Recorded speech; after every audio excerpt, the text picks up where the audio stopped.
Hi, everyone. Welcome to It's All Writing Club, Motivation and Conflict. Thank you so much for coming. Just a heads up before I hand it over to our guest speaker, Nathan Leslie. It's All Right is now accepting submissions. If you are interested in submitting a short story to our teen short story contest, make sure you get your entries in before March 1st. If you go to our website, it has all of the rules and requirements listed there. It's library.loudon.gov/IAW. And with that, I'm going to hand it over to Nathan. Okay, wonderful. Thank you, Aaron, and welcome, Siley, and welcome people out in internet land who might be watching this later. Today we're going to talk about the very important idea of motivation in creative writing and in fiction writing in particular. This presentation will be about an hour, maybe a little bit less. The basic breakdown of what I would like to cover is, first of all, I'll give a sort of a background on motivation and characterization and how they connect. Then we will go into a short story, and I'll share the story with you, screen share it, and then Siley, you and I can talk about what you make of the story in terms of motivation, and I'll also kind of throw in a few tidbits. And then we'll proceed into some writing exercises in the second half of this, and it's kind of a two-part exercise meant to practice motivation and how that connects with character. So motivation is sort of one smaller component of characterization. Of course, as you all know, if you've written creative writing, characterization is one of the most important aspects of creative writing. Why? Because characterization has to do with your characters and who you're writing about, and the personality of the various characters in your fictional world. Motivation is part of characterization because motivation has to do with, well, if you think about what it means in terms of regular language, we talk about what is your motivation to do this? What is your motivation to take a class or to learn how to ride a bike or whatever? And it has to do with our intentions, right? And what drives us, what sort of makes us tick as people. And so in the fictional world, that's also important, right? Because if you write a good character, it's really important to understand what makes that character tick, sort of what drives them, what motivates them, what propels them forward to want to do this or that, or to avoid doing this or that, right? So typically when we talk about motivation, we're thinking about either sort of positive intentions or negative intentions, right? Positive intentions would be sort of hopes or dreams or desires or things that a character might be striving for, attempting to do, right? Sort of what drives them to act in a certain way. And then of negative intentions would be what steers them away from doing something, or what steers them into avoiding a particular activity or action or relationship or whatever it is. Another way to think of this is wants and fears, right? So what a character wants is what drives them, what they want to achieve. And of course, in regular life, this is also the case, right? We want certain things, and so we do certain things to try to achieve that goal, right? So let's say we want an A in a class, right? We hope to do really well on given tests and essays and assignments to achieve that grade, right? It may or may not work out, but that's sort of our goal, and that's something that we want to achieve. Fears, on the other hand, these are usually things we want to avoid, right? Fear is a very, very powerful emotion. It might be the most powerful emotion. It sort of goes down into our, our deep animal instinct of, if you hear a really loud noise, what is your first reaction? Maybe you want to run away, right? Or hide. So if something is fearful or creates the sense of anxiety, we try to get away from that, right? It's the whole sort of fight or flight syndrome. So a fear is something we we use as a negative incentive. We steer away from something because we're afraid of it. Okay, so this is motivation. Let me share a little passage from, this is a text that I really like and I use in my own creative writing classes at Nova. It's called The Art and Craft of Fiction. Okay, and the author is Michael Cardos, Kardos. And he has a little chapter where he details some aspects of motivation. He has this whole little I guess it's like a flow chart, a continuum where he details different aspects of motivation, and he details desires and fears and how everything sort of connects on that. But that's really not important for our purposes here. The thing that I wanted to cover, which he writes about, is something called internal conflict. Okay, so let's think about characters a little bit beyond the surface level, right? So the surface level, when we're writing about characters, is we have, their physical description and what they look like, and, maybe their job or how old they are and so forth. Those are very kind of surface level, right? Kind of superficial aspects. But what makes characters real interesting is what's underneath that surface. And what's underneath that surface is what's called the interior aspect of your character. And this is the interior conflict. So the interior conflict in a story is really what reveals motivation. So for example, let's say a character is, we'll use the school example since we were playing with that idea. Let's say a character is really fearful of failing a class, right?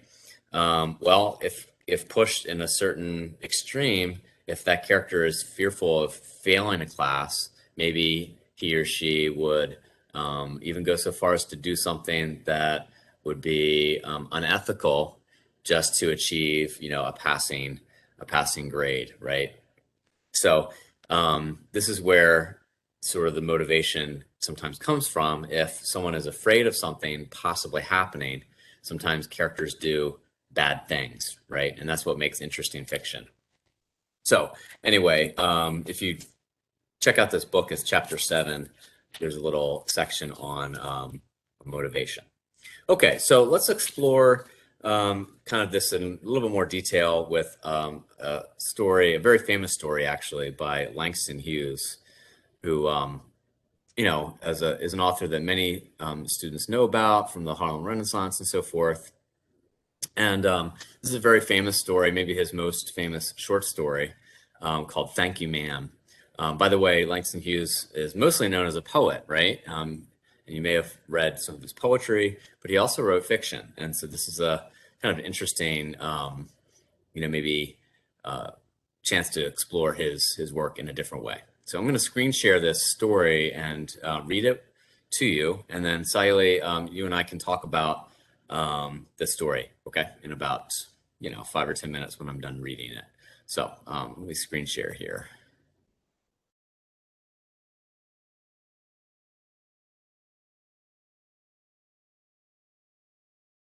Okay. Okay, so this is Thank You, Ma'am by Langston Hughes, and I'll just go ahead and read it. She was a large woman with a large purse that had everything in it but hammer and nails. It had a long strap, and she carried it slung across her shoulder. It was about 11 o'clock at night, and she was walking alone when a boy ran up behind her and tried to snatch her purse. The strap broke with the single tug the boy gave it from behind.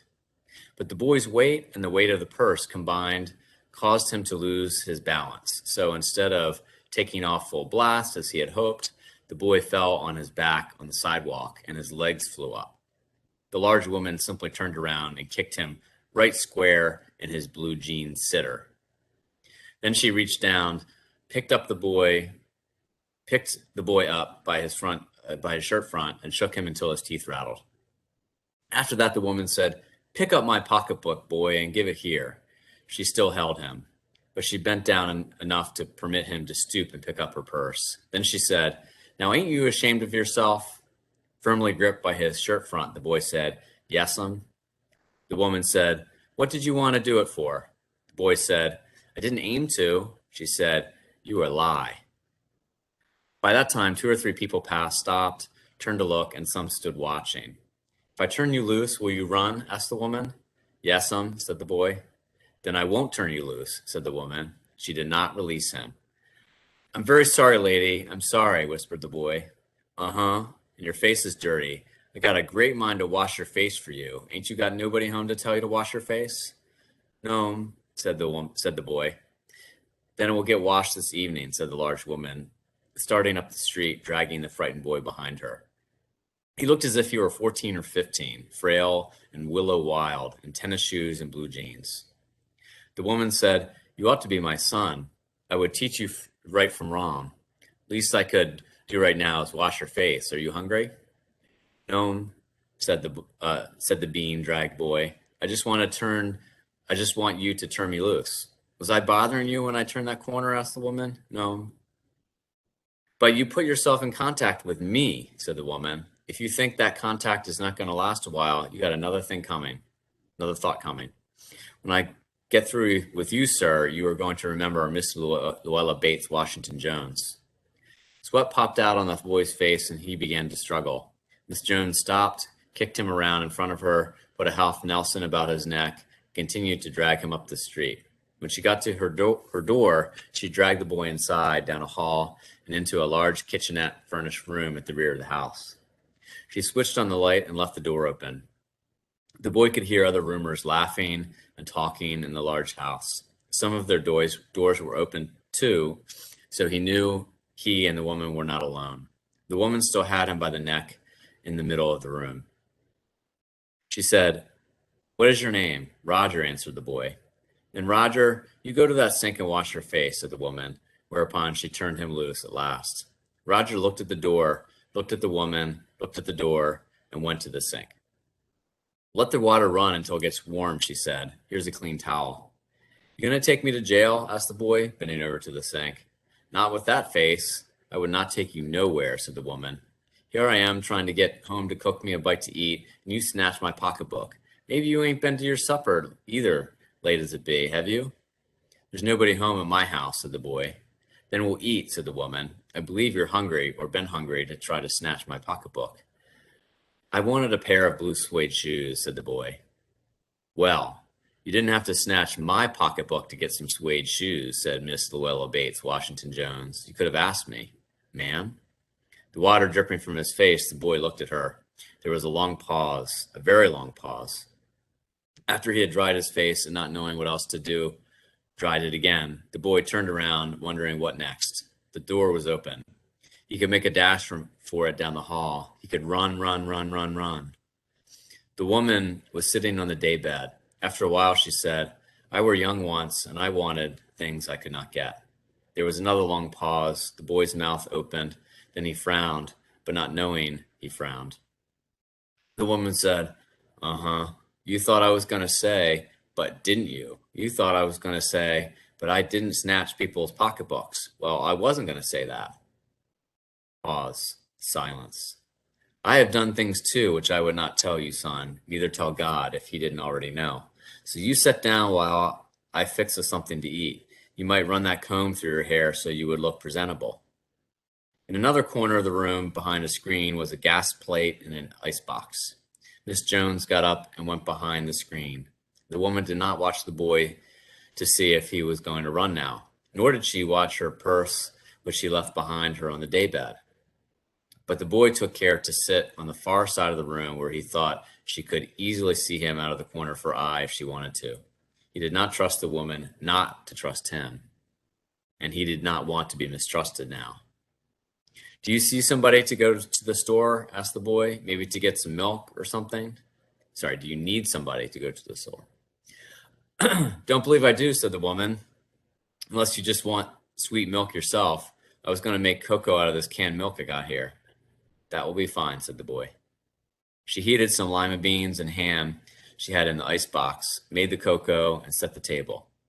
The woman did not ask the boy anything about where he lived or his folks or anything else that would embarrass him. Instead, as they ate, she told him about her job in a hotel beauty shop that stayed open late, what the work was like, and how all kinds of women came in and out, blondes, redheads, and Spanish. Then she cut him a half of her 10-cent cake. Eat some more, son, she said. When they were finished eating, she got up and said, now, here, take this $10 and buy yourself some blue suede shoes. And next time, do not make the mistake of latching onto my pocketbook, nor nobody else's, because shoes come by devilish like that will burn your feet. I got to get my rest now, but I wish you would behave yourself, son, from here on in. She led him down the hall to the front door and opened it.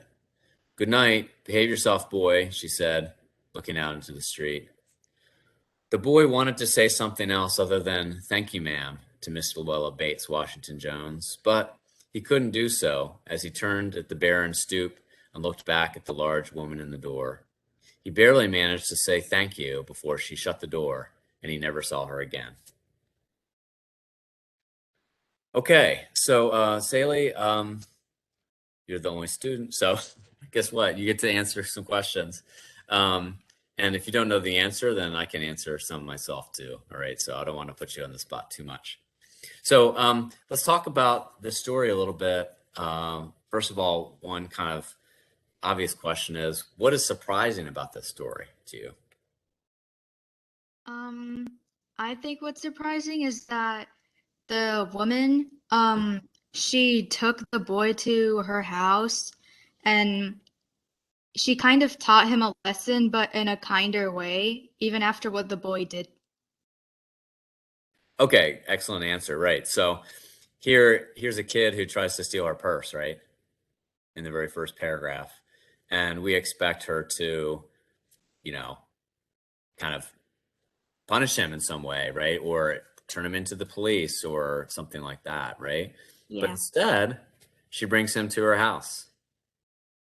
Very unexpected, right? That's what makes it an interesting story. Okay. Now, first she whacks him. You know, we can't bypass that entirely. She whacks him right in the sitter, right in the butt. And she scolds him as well, right? I mean, she scolds him quite a bit for the whole first, you know, half of the story, and then even into the second half of the story, she scolds him, says, you know, you should never do stuff like this. I mean, this is ridiculous. Okay, so very good. So let's proceed. So motivation is a big part of the story. So first of all, this story has two main characters. We have Roger, the boy, right, who's 14 or 15. And then we have Mrs. Louella Bates Washington Jones. And both of these characters have different motivations. They have different things they're trying to achieve. So at the beginning of the story, the boy, Roger, is trying to steal her purse. Right? He doesn't care about her. He only wants the money, right? And why does he want the money exactly? He wants to buy these blue suede shoes, right? So it's a key detail early on in the story that he's wearing tennis shoes and blue jeans right here as I'm highlighting. Oops. Tennis shoes. So we imagine he's wearing some pretty cheap shoes, maybe something he's not super proud about. He wants these blue suede shoes, okay? Now, I think the story is set in the 40s or 50s. And if you, there's a very famous Elvis Presley song, which other artists also did, called Blue Suede Shoes. And blue suede shoes were really trendy. Like they were sort of like the Nike Airs of you know, the 1940s and 50s. So he wanted these, you know, really kind of fancy, trendy shoes that everyone else was wearing, and expensive as well, something he couldn't afford. So his motivation is actually pretty cut and dry, right? He just wants the money to get these shoes, and he tells her, okay? However, once things shift and he sees that, you know, she's actually kind to him and trying to help him and feeds him and so forth, and encourages him to wash up, then his motivation changes, right? And then what he wants is to be trusted again. He wants to earn her trust and to sort of be kind back. It's a real interesting turn of events. So that's one thing we have to understand about motivation, is that motivation can change over the course of a given story. Okay. Now on to Miss Louella Bates Jones. Washington Jones. What does she want? Saili, do you have a sense of what her motivation in the story might be? Um, I think the one that's most clear to me is she just wants to teach Roger a lesson and how to be kinder, I guess. Yeah, okay, good. So she wants to teach him a lesson for sure. First of all, don't do this, right? But her means of teaching him this lesson is not by punishment, but actually by kindness, right? Absolutely. And we learn some things about her that are really kind of embedded in the story that are sort of interesting to point out. Let's see if I can find them. Um, there's a little reference at one point. Oh, here it is. The woman said, "You ought to be my son. I would teach you right from wrong. Least I can do right now is wash your face." So just that little reference, "You ought to be my son," makes us understand that she has like these sort of maternal feelings for him, almost. We don't know what her situation is. Maybe she never had kids, or maybe her kids have grown up. It's unclear. But she treats him almost like a son. So she has these kind of maternal feelings, and that's part of her motivation is to just take care of him, to take care of him almost. There's also a reference to, let's see if I can find it.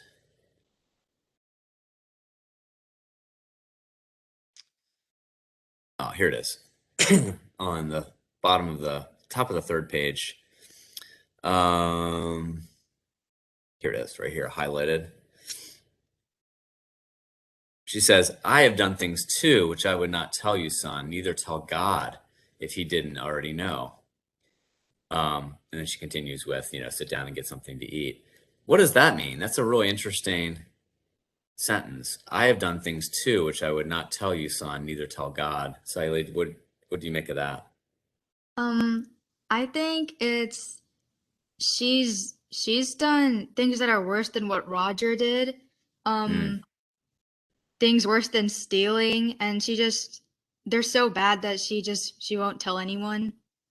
And she's telling him that it's not good to steal, but um it's just a mistake and mistakes can be corrected.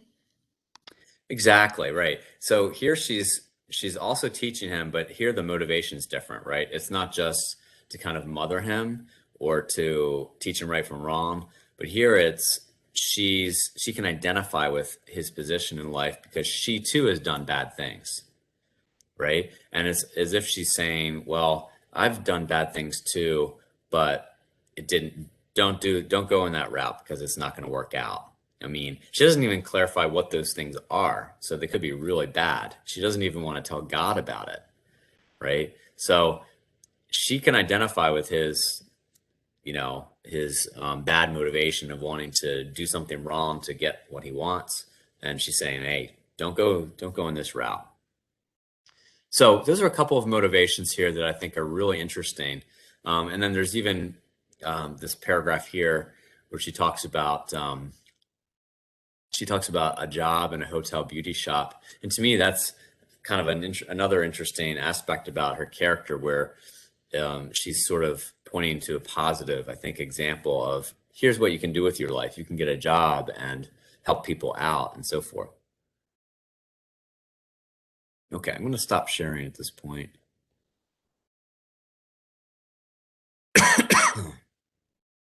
Okay. So at this point, let's try some writing exercise, Siley. So do you have a piece of paper, or are you going to write on your computer? I have a notebook. Okay, good. So we're going to do a two-part exercise on motivation here. And the first part will be kind of like the main story. And by the way, this will be maybe a good one for your contest. And then the second one will be kind of like an extension of the first exercise. Okay, so the first exercise, is there a chat? Yeah, there's a chat function. Okay, I can type this up here. And welcome ER if you're just joining. Okay, we're working with character motivation. So I'll type up the exercise in chat, and then Siley and maybe ER can also do this as well. Okay, so here's the prompt. So let's make it a little bit bigger. Okay, so write a story of your own in which your main character helps a stranger. So we're taking kind of a similar premise here. Think about motivation as you write this, and make sure the motivation of your main character is clear. It does not necessarily need to be obvious, though. What I mean by that is, at least in your mind, kind of clarify what that motivation is for helping the stranger, even if you don't necessarily spell it out exactly. All right. Okay, so let's try this for about 10 minutes, and then we will talk about it.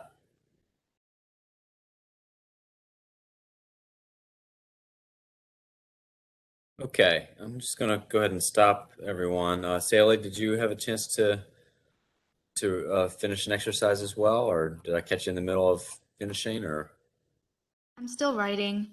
okay, well, let me stop you anyway, just for the sake of time, so we can talk about a little of what you came up with and what ER did as well, and then hopefully um, take a stab at the second part of this for just a couple minutes. So, ER, you wrote an incredible amount in this period of time. Can you tell me about how you approached this exercise?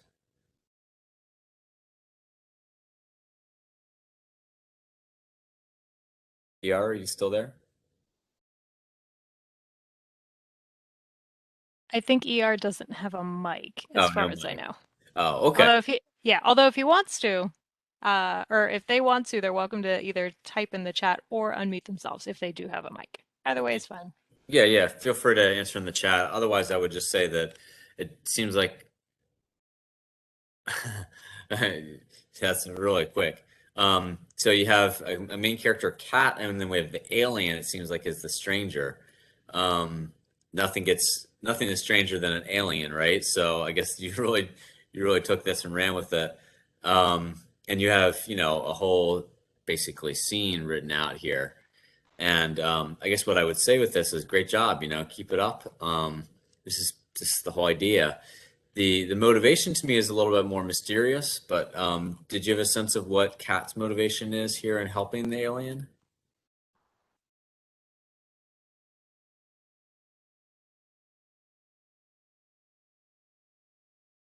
Okay. And if not, that's okay. Okay, no problem. Okay, Sally, how about you? What did you come up with? Did you want to share a little bit, or you can just talk about how you approach motivation if you like? So basically I have this runner Mm, and she's trying to beat her time so she could win the next race. And nice. all she's focused on right now is just running. And then she comes across a cyclist and their tire is flat. And then she says that she can help because her sister's also a biker and she competes in marathons and she also knows how to fix cycles and she helps her sister a lot. So Mm. then everything changes and instead of focusing on running, she's just focused on helping the biker. So her focus shifts from winning a race to really helping this person out.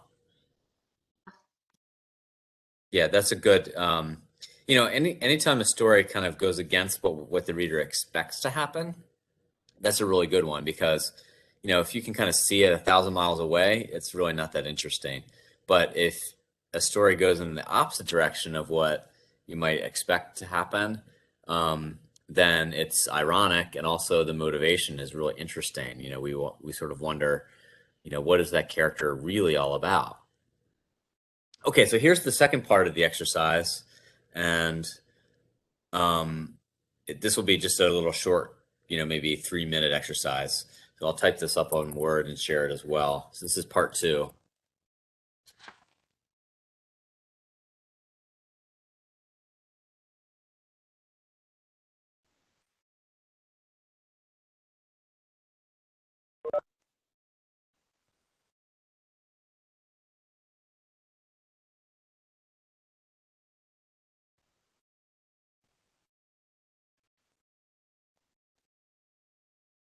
Okay, this is going to be a little different. So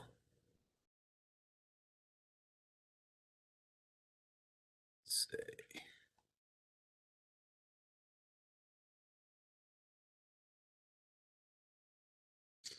Okay, so the second part of this is, now imagine that you are adding on to this story, that you are sort of developing it, and write a flashback to the past in which the motivation of the character is revealed. So what I mean by this is, you remember those passages in the Langston Hughes story where Miss Louella Washington Bates is, she reflects back to these past events that kind of helped her understand what to do. That's what I want you to do here. Um, so ER would be something with Kat in the past that happened, and Sally would be with your runner, um, and what in the past happened that kind of explains a little bit of her behavior. Okay, so just a paragraph here where you're just flashing back to the past and you're explaining a little bit of the motivation, or you're detailing the motivation, I should say. Does that make sense? Okay.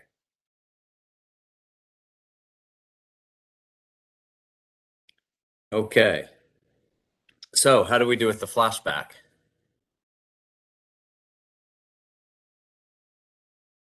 Sally, I'll start with you this time. What did you discover? I basically just wrote again about her sister, but when she was in a biking race, Mm. um, something got stuck in her gears. I don't really know if this happens. Um, but then the main character, she went out in the middle of the race. She ran to her sister and with a toolbox, and she helped um her sister fix her bike. Okay. So the flashback was more about the sister than the main character? Yeah. Okay, that's fine too. Good. I mean, whatever helps with the motivation of your story. ER, how about you? Feel free to type it up in chat. What did you discover?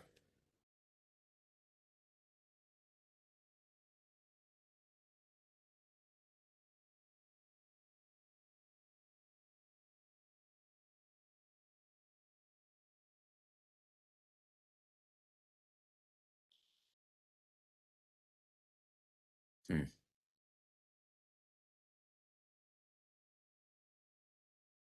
So can you um, talk a little bit about um, what kind of motivation is revealed here in this flashback to you? Okay, recollection of what happened. Oh, so the alien's the main character. Interesting. Yeah, I mean, this is an interesting exploration. I mean, motivation is really all about trying to understand your character. And when you're working on a first draft, sometimes it takes a lot of exploration to try to figure out what that is, right? So, for example, in Sally's story, the one about the runner um, helping the biker, obviously there's a kind of empathy on her part because of maybe her relationship with her sister as well, who's also a biker. So it's kind of like a story about, so far at least, trying to understand herself and how she's not just about just winning, but also about this other aspect of her personality, which is maybe more important. And then ER's story is, we have an alien, we have this other character, and we have a kind of uh, relationship that's developing, it seems like, I would say. And I don't know exactly what the motivation is yet, but I'm sure you'll figure it out as you keep writing it. So I guess at this point, do you all have any questions about motivation? Let's do a little Q&A if you would like.